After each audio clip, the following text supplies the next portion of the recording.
Saludo por supuesto a los integrantes, a las notables integrantes de la mesa, doña Eva Camacho y Yolanda Mora, entrañables amigas ya de hace sus 40 años por lo menos, como decía Yolanda. En este campo del derecho de familia me correspondió efectivamente integrar el primer juzgado de familia que hubo en la capital, creado en 1975. Yo llegué en 1977, hace 40 años. Como oficinista y comenzaba a estudiar mi carrera de Derecho. Se llamaba Juzgado Séptimo Civil, por lo que hemos venido hablando acá de lo que nos ha costado desmembrarnos. Cuando se creó el Código de Familia en 1975, se consideró la creación del primer juzgado especializado. Entonces tomaron todos los asuntos de divorcios y de familia que estaban repartidos en los 6 juzgados civiles de la capital y le llamaron Juzgado Séptimo Civil. Todavía la mentalidad no nos daba para llamarlo Juzgado de Familia.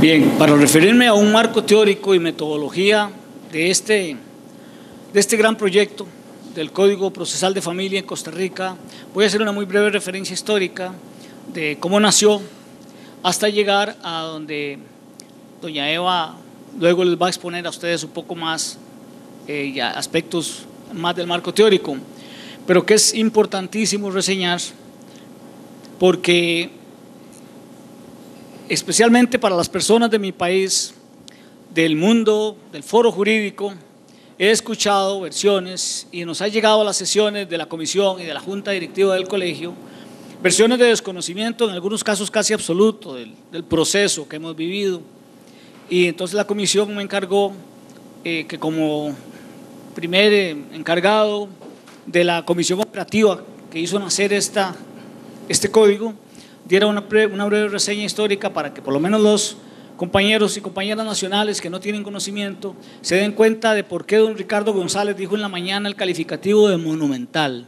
Ha sido un monumental trabajo con un gran desgaste y que bueno, por las cuestiones propias de este país y de las leyes y de todo lo que ya sabemos cómo funciona.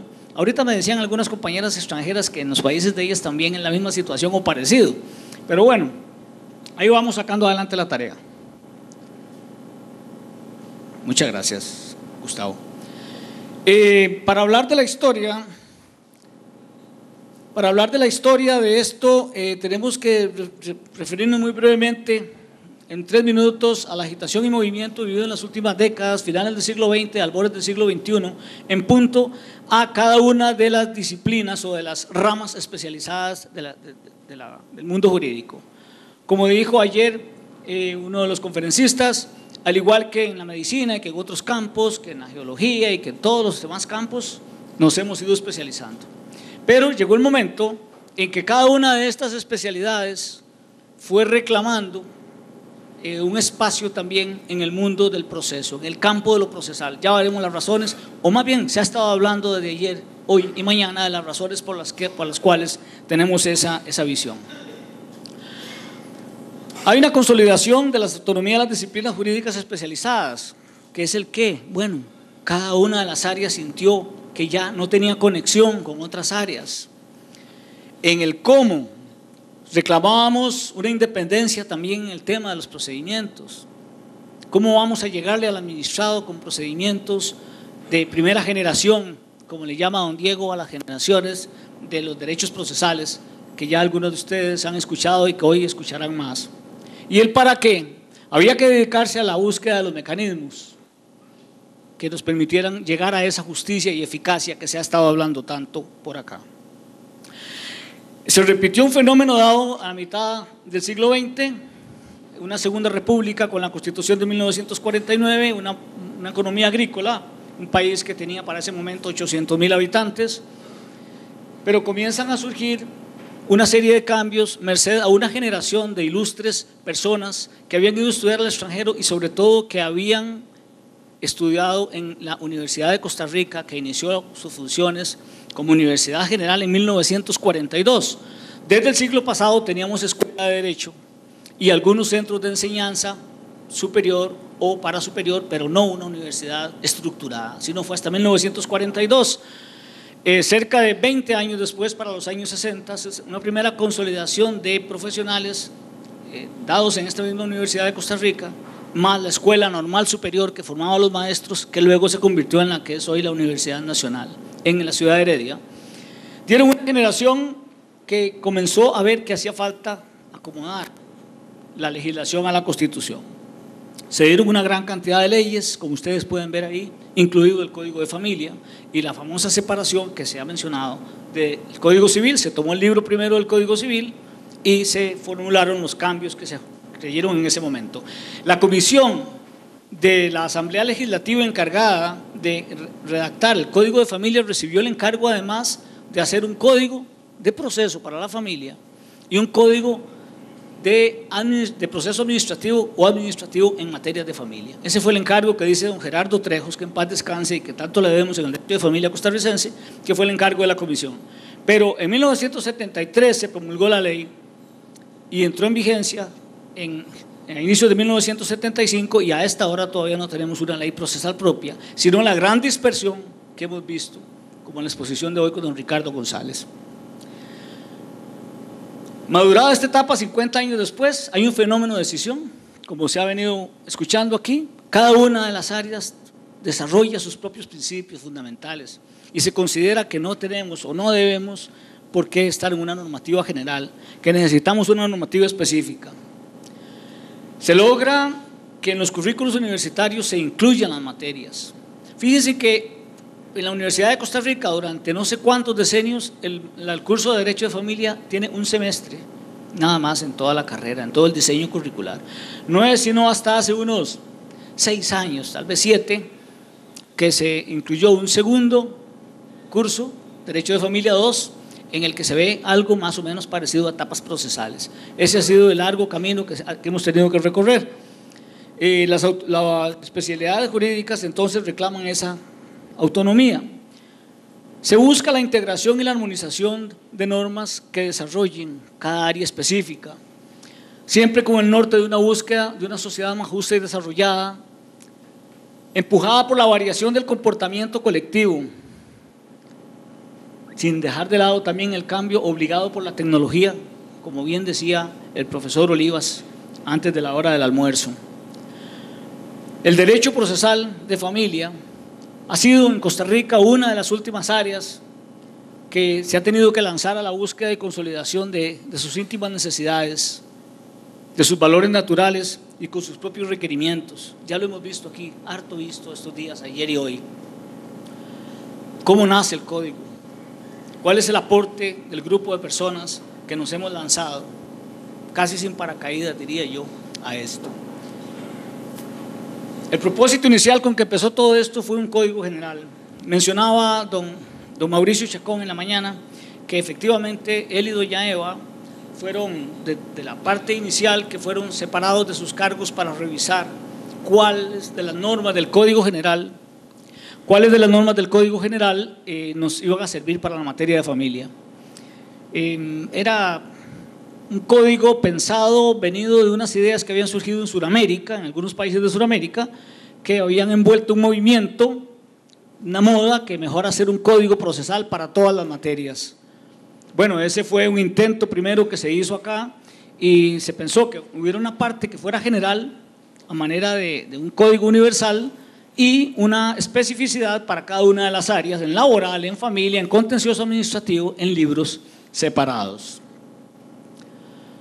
Sin embargo, en nuestra jurisdicción surgieron voces de inconformidad, también al igual que en las demás áreas, y la idea del código comenzó a desvanecerse.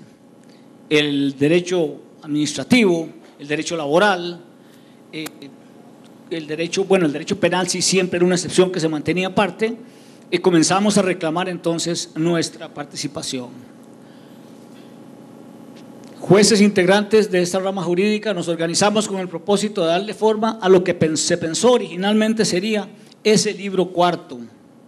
Los jueces Eva Camacho y Mauricio Chacón fueron designados para la redacción de la parte relativa a los procesos de familia, bajo esa misma idea que había nacido del Código General.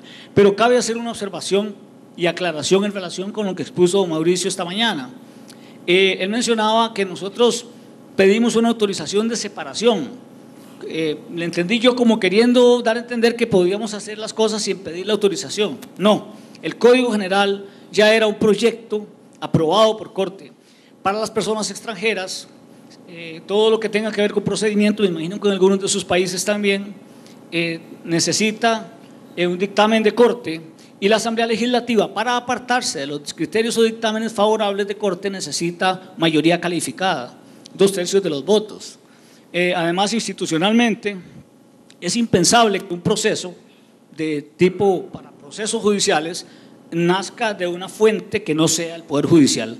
Máxime que en Costa Rica, como ya muchos de ustedes saben, está muy centralizado todo en el Poder Judicial. El Poder Judicial tiene el Ministerio Público, no hay Procuraduría en Costa Rica que trabaje como órgano acusador, tiene centralizada la defensa pública también y los jueces. Algunos extranjeros nos han preguntado cómo funciona esto, pero bueno, a nosotros nos ha funcionado en estos 40 años con un sistema jurídico y un sistema judicial que ha logrado una independencia y una imparcialidad que ha recibido muy buena calificación. Don Mauricio y doña Eva entonces nos iniciaron este trabajo. Sí teníamos necesidad de pedir la separación. Se estimó inconveniente e inútil continuar dependiendo de otros cuerpos procesales.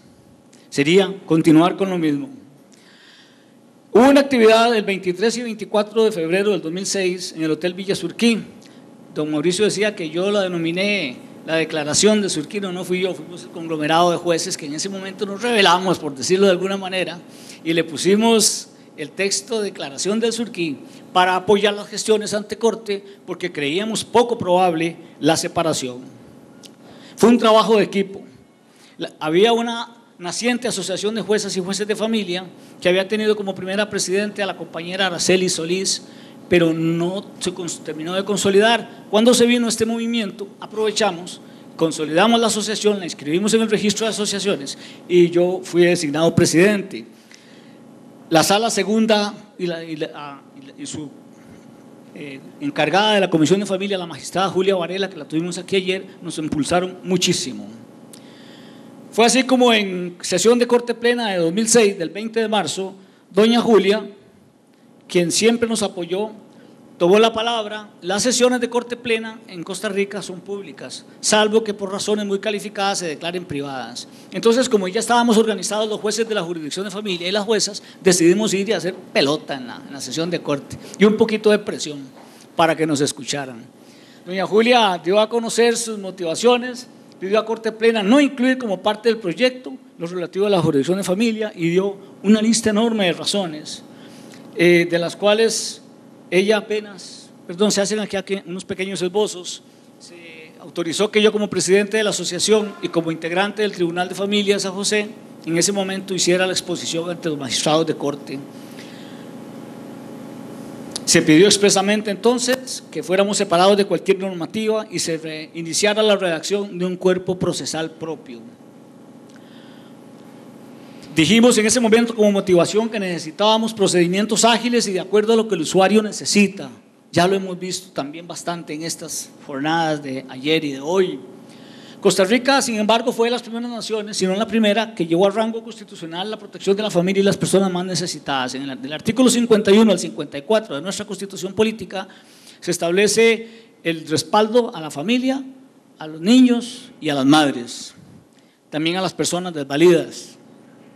Hubo una especie de adelantamiento de época y sitúa el derecho de familia como una rama autónoma que no ha hecho más que fortalecerse y consolidarse. Lo que nos faltaba era terminar de unificar toda la legislación. Se ha demostrado, dijimos en ese momento, que las estructuras procesales tradicionales no responden a las exigencias de un sector humano que demanda una justicia de mayor agilidad. Hay procedimientos rápidos y efectivos introducidos en nuestras materias por leyes especiales, como se ha visto aquí hoy en la mañana. Se vieron una gran cantidad de leyes también de violencia doméstica, de niñez y adolescencia, que fueron estableciendo e incorporando procedimientos. Y eso hacía ver que era importante consolidar la jurisdicción. También en la Sala Constitucional había dado importantes aportes en votos que algunos de sus números mencionamos aquí, que ha incluso promovido y depurado las reformas legales en campos muy sensibles que el derecho de familia necesitaba. Instrumentos jurídicos internacionales también en esta dirección ratificados por Costa Rica introducen regulaciones que obligan al derecho interno a asumir nuevas modalidades y procedimientos. Ya sabemos, como la Convención de los Derechos del Niño, las convenciones de protección y respaldo a los derechos de las mujeres y otras más. No podemos dejar de lado la participación de las demás instituciones involucradas en este gran esfuerzo, como el patronato, ya lo vamos a ver, el Instituto de la Mujer, la Procuraduría de Familia y muchas otras instituciones que hoy en día deben trabajar, y algunas de ellas ya trabajan palmo a palmo con las jurisdicciones de familia. Se ha demostrado que las estructuras procesales tradicionales no responden a las exigencias de un sector humano que demanda de la justicia mayor agilidad y respuestas concretas. Fue así como en esa sesión, de forma unánime con todos los magistrados y magistradas presentes, se acordó a aprobarlo, no sin antes recibir elogios de algunas de las personas presentes, como la magistrada Anabel León, quien dijo que había una labor de convencimiento con mucha altura y con mucho profesionalismo que habían hecho las personas de la jurisdicción de familia, que estaba convencida de que por la materia y en razón de lo que están atendiendo, sobre todo con un compromiso de entusiasmo de una nueva jurisdicción que se abre camino en temas tan sensibles como la familia. Y en ese sentido, ella, que tenía muchas reservas, ahora veía más bien la necesidad de que esta jurisdicción contara con nuestra propia regulación. Y hay una frase dicha al cierre del acta por uno de los magistrados presentes que a don Diego y a mí nos mueve realmente, a las personas que estuvimos esa tarde allí. Dijo el magistrado González Camacho, porque se discutieron temas de derecho agrario en esa sesión: si lo agrario es autónomo, familia es soberano, por tanto votaré por la separación. Y el acuerdo fue unánime esa tarde. Imagínense ustedes la emoción que nos embargó a los youth familiaristas conseguir eso. ¿Y ahora qué hacíamos? Bueno, ahora sí. Por ahí dice un mensaje que me enviaron de estos de redes sociales, que dice: con el primer paso no logras lo que quieres, pero dejas donde estabas. Y dimos ese primer paso. El acuerdo dijo aprobar la solicitud de la comisión y por ende no incluir como parte del proyecto de Código General relativo a la jurisdicción de familia aspectos metodológicos en las etapas que hemos seguido, que no tienen demasiado interés aquí más que, como les decía, hacer ver este arduo camino, y que no es como se ha pensado, que no se dio participación a la ciudadanía, todo lo contrario. Doña Eva y mi persona fuimos designados para elaborar un cuestionario, un diagnóstico de necesidades hacia la comunidad nacional, a todas las instituciones y personas involucradas. Se hizo una comisión de enlace. Esto apenas refleja una parte de las instituciones y las personas que nos ayudaron en esa comisión de enlace. Tenemos el CONAPAM, que hoy en día tiene otro nombre, que es la CONAPAM se mantiene, la otra es la de las personas con discapacidad, creo. Planificación, defensa pública, jueces civiles, registro civil, INAMU, que es el Ministerio de la Mujer, convenio INAMU, Universidad de Costa Rica, Secretaría Técnica de Género, los juzgados de familia, los departamentos de trabajo social y psicología, la UCR, la Contraloría de Servicios y otras instituciones. Era un trabajo planificado, era un trabajo serio. Doña Eva y yo realizaríamos ese diagnóstico.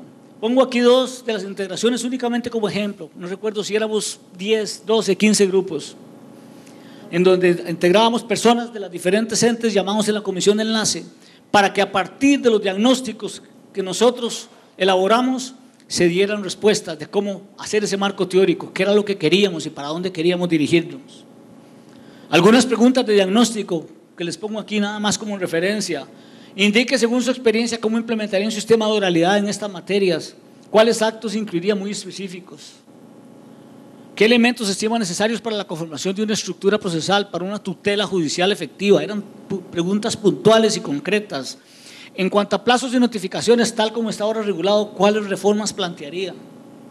¿Qué opina de los procesos de protección tal y como están ahora planteados en sede administrativa y judicial? Es decir, preguntas lógicas planteadas por una comisión operativa que yo coordinaba y que junto con doña Eva, don Mauricio y las personas que se nos fueron allegando, trabajábamos arduamente. Sesiones de trabajo, esto es en el Hotel Villa Surquío, en las Orquídeas, una de estas sesiones de trabajo que se fotografiaron. Sesiones de trabajo en la sala segunda, que ya doña Eva les va a hablar de la etapa de la sala segunda. Pero también hubo aspectos colaterales, no lo dejamos solo ahí. Necesitábamos de la vena y del conocimiento de personas, de personalidades e instituciones tan antiguas como nuestros hermanos y hermanas centroamericanos, suramericanos, norteamericanos, europeos, que vinieron a colaborar con nosotros. Vinieron personalidades como doña Ida Kemmelmacher, como doña Adriana, que nos ayudó en el proceso, vino el profesor Valente de Italia, vinieron españoles, mexicanos, hermanos centroamericanos de los 5 países centroamericanos. Mucha gente vino a foros, que algunos de ustedes vinieron y asistieron aquí a esos foros académicos que la organizó el Colegio de Abogados conjuntamente con la Asociación de Jueces y Juezas de Familia. Fue un arduo trabajo, no podíamos contentarnos solo con los diagnósticos, solo con alguna parte, necesitábamos también el soporte filosófico, jurídico, ético y moral. Los lineamientos y el marco teórico. Nuestro compromiso siempre fue dotar a nuestro sistema judicial de una ley de las jurisdicciones familiares actual, ágil, eficaz y garantista de los derechos de los ciudadanos, en especial de los más vulnerables. Doña Eva, don Diego, doña Ana María Picado redactaron algunas partes de un informe que hubo que hacer al Consejo Superior del Poder Judicial, porque como siempre ocurre, nos quedamos sin contenido presupuestario, nos regresaron a las oficinas a cada cual a trabajar, del poquito equipo que estábamos trabajando, y dijeron, bueno, cuando haya dinero continuamos, pero consideramos que no se podía detener esto. Decidimos elaborar un informe, un largo informe, es un documento que tenemos ahí que tiene 377 páginas, en donde damos con anexos todo este respaldo que he tratado de hacerles un brevísimo resumen. Dijeron ellos algunas expresiones dentro de esta introducción del marco teórico. Además, el tema de los procedimientos familiares cuenta con poco desarrollo científico doctrinal, lo que obliga a un mayor esfuerzo de reflexión filosófico-conceptual. No estábamos tampoco haciendo cosas sin que tratáramos de profundizar. Es en sí polémico, puede justificarse desde la perspectiva histórica y del énfasis de la efectivización de los derechos humanos. Un sistema de derecho procesal de familia de primera generación, como don Diego les llama, primera generación, el tradicional, el primero, luego segunda, cuando tímidamente comienzan a introducirse algunos cambios ya netamente familiaristas en el proceso, y tercera y cuarta generación es ya lo que nos tiene aquí reunidos y que ya hemos visto que en otros países ya son realidades. Teníamos sistemas de corte antiguo en tribunales de corte civil patrimonial que minimiza y obstaculiza el crecimiento de los verdaderos valores a tutelar, teniendo la idea de que cuando esto ocurre existe una percepción ideológica de mantenimiento de statu quo del poder patriarcal y adultista, mencionaba esta introducción al Consejo Superior. Aquel que suma tribunales especializados dentro de una cultura organizacional que enfatiza su importancia, ese es el sistema que queremos. Los procedimientos son especialmente diseñados para asuntos familiares. Dentro de una arquitectura y mobiliario amigables para el grupo o grupos de poblaciones que accesan servicio especializado, se pensó en las comunidades indígenas, se pensó en la niñez, se pensó en las personas con discapacidades. Dijimos, los estrados para materia de familia, vamos a pelear porque no haya estrados yuxtapuestos, para que se sienta que el país tiene la capacidad de acercarse a los administrados.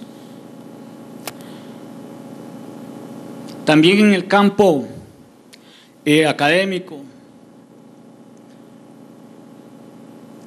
nuestro proyecto debe impactar positivamente a nuestra sociedad y su ejecución y administración debe ser celosamente concretada y evaluada dentro de las consideraciones que teníamos en ese momento y que dábamos a conocer al Consejo para que el proyecto no se parara. El asunto continuó, se integró en la comisión redactora al juez Alberto Jiménez Mata, quien creo que estará aquí mañana con nosotros, dándonos su disertación. Hace unas 4 o 5 semanas estuvo aquí exponiendo también el código. El Tribunal de Familia, que es el único tribunal de familia en el país, habíamos abogado porque en conformación de las competencias y de la estructuración, quedaran al menos 2 o 3 tribunales regionales, por lo menos en la zona sur, en la zona norte y en alguna de las zonas costeras, para que los pronunciamientos de alzada tomaran esa uniformidad que hemos extrañado y que vimos esta mañana, que se da un pronunciamiento en un caso casi parecido en la ciudad de Limón y uno muy diferente en la ciudad de Liberia, con condiciones más o menos similares, porque el procedimiento actual así lo permite y eso queríamos cambiarlo. Por cuestiones presupuestarias no fue aprobado al final que hubieran tribunales regionales, pero siempre tuvimos esa inquietud. Finalmente surge el anteproyecto de Código Procesal de Familia, que se somete a conocimiento. Se designa a la sala segunda, estando doña Eva presidiendo ya la comisión de familia, para que estudie el primer anteproyecto, el primer borrador que se elaboró. Se hacen diferentes eventos en donde se pone en conocimiento el anteproyecto ante autoridades nacionales y visitantes extranjeros. El Tribunal de Familia en esta etapa vino aquí a una de las cuestiones, a una de las actividades que hicimos. Estuvieron en el podio y ellos dieron sus puntos de vista. Aclaro que los aspectos que pueden marcar diferencia o que podemos recibir como críticas no nos desaniman, especialmente si son críticas constructivas. Nunca se hace una obra de estas tan difícil y con pocos recursos, en tanto tiempo y sin contar con dificultades. La conformación actual del tribunal quería que se les diera a ellos una participación para señalar ciertas falencias, pero les dijimos el proyecto ya no está, ni siquiera de la comisión ni del colegio, es un proyecto país. Ya la sala lo había pasado a la Asamblea Legislativa y es allá donde hay que dirigirse ahora para ver si se le hacen algunos cambios antes de aprobarse. Mi recomendación personal y la de algunos miembros de la comisión es: no le atravesemos el caballo, como decimos en Costa Rica, en este momento. Tratemos de que sea ley de la República y luego le buscamos las enmiendas que haya que buscarles, porque si no nos vamos a quedar esperando.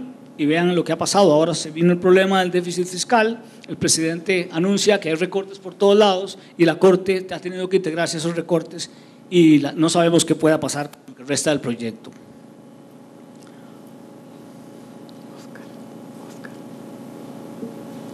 La sala segunda realiza las encerronas que les decía, con participación siempre de especialistas en cada materia. Don Alberto Jiménez, que fue el redactor de la gran porción principal del código que va a estar mañana con ustedes. Se presenta el proyecto a corte, como les decía,